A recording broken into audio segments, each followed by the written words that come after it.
Bismillahirrahmanirrahim. Assalamualaikum warahmatullahi wabarakatuh. Perkenalan, nama saya Sofyan dengan NIM 2101010053. Baiklah, pada kesempatan kali ini saya akan membahas sebuah tokoh yang bernama John Westbrook dalam bukunya Studi Al-Quran, Sumber dan Metode Penafsiran Kitab Suci. Pada kesempatan kali ini saya akan memberikan informasi beberapa topik tentang yaitu biografi, latar belakang pendidikan, karya-karya dan pemikiran beliau.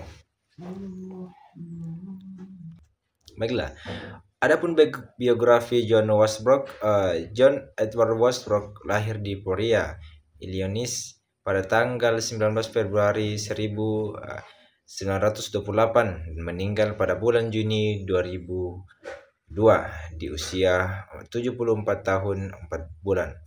Westbrook menempuh studinya di Harvard University, sosok sejarawan Amerika yang menjadi pengajar di Universitas London, Sekolah Studi Oriental dan Afrika (SOAS), hingga habis masa karir akademisnya. Beliau juga seorang ahli tafsir tersohor berasal dari London, dan yaitu John Westbrook. Ia adalah pengajar di School of Oriental and Africa Studies, Departemen Sejarah. Di lain kesempatan ia pernah menjadi direktur dosen di bahasa Arab.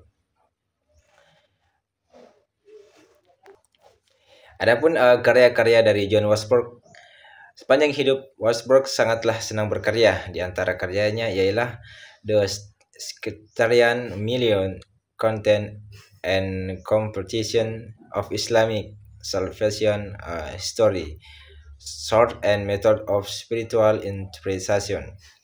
Selain ahli tafsir, Westbrook merupakan pengkaji Al-Quran secara sistematis dengan harapan memperoleh fakta komprehensif mengenai ajaran Islam klasik.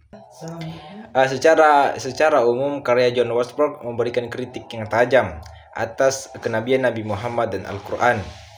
Kenabian Nabi Muhammad dianggap sebagai imitasi atau tiruan dari kenabian Nabi Musa alaihissalam yang dikembangkan secara teologis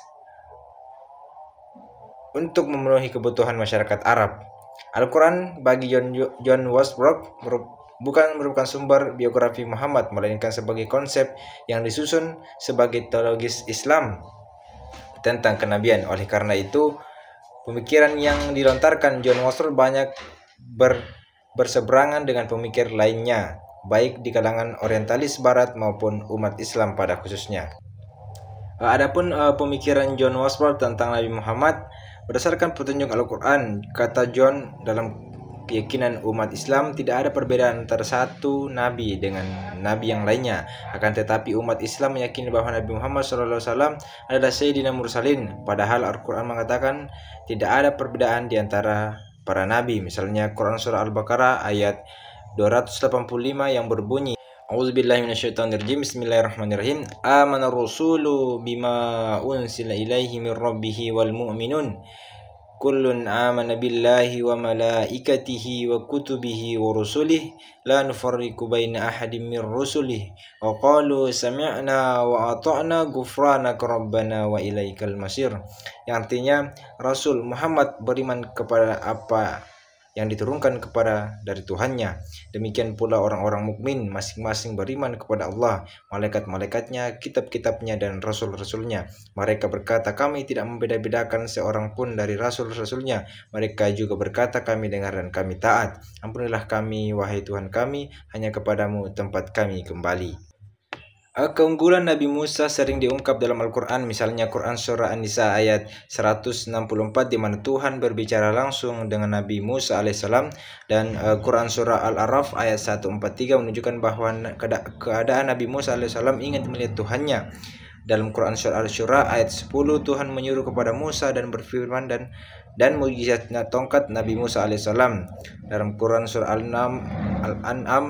Al-Namal ayat 8-12 dan Quran Surah Al-Qasas ayat 30-31. Inilah yang menurut John Westbrook menunjukkan kelebihan Nabi Musa alaihissalam dibanding dengan Nabi Muhammad SAW. Selain hal tersebut, John Westbrook juga meletakkan Nabi Muhammad SAW di bawah nabi-nabi semisal Nabi Isa alaihissalam, Nabi Ibrahim alaihissalam, dan Nabi Adam alaihissalam. Baiklah, adapun pemikiran John Westbrook tentang Al-Quran. Al-Quran sebagai wahyu yang diturunkan Tuhan kepada Nabi Muhammad SAW, menurut John Westbrook adalah merupakan sebuah kepanjangan dari kitab Taurat, seperti pengambilan kata setan dalam Al-Quran. John Westbrook mengatakan adaptasi Al-Quran terhadap setan Yahudi Kristen tidak akan terjadi akibat autonomisia semata, belum merupakan upaya memisahkan bentuk nabi penyair dari keduanya mungkin terinspirasi secara ilahi, melainkan dan dari persuasi itu semua inspirasi diperlukan perantara. Yang lebih fatalnya lagi, dengan merujuk pada Quran surah Al-A'raf ayat 71 dan Al-Saffat ayat 156, John Westbrook memberi arti kata Alkitab atau Kitabullah yang ada dalam Al-Quran dengan ketetapan otoritas atau usulan, bukan dengan kitab suci. Atas keengganan untuk menyebut kitab suci tersebut, nampaknya tujuan yang hendak dicapai John Westbrook adalah melepas Al-Quran dari jalinan yang transendental, yaitu wahyu Allah. Oleh karena itu, dimunculkan anggapan-anggapan kata-kata yang disinyalir sebagai tambahan dari Nabi Muhammad SAW.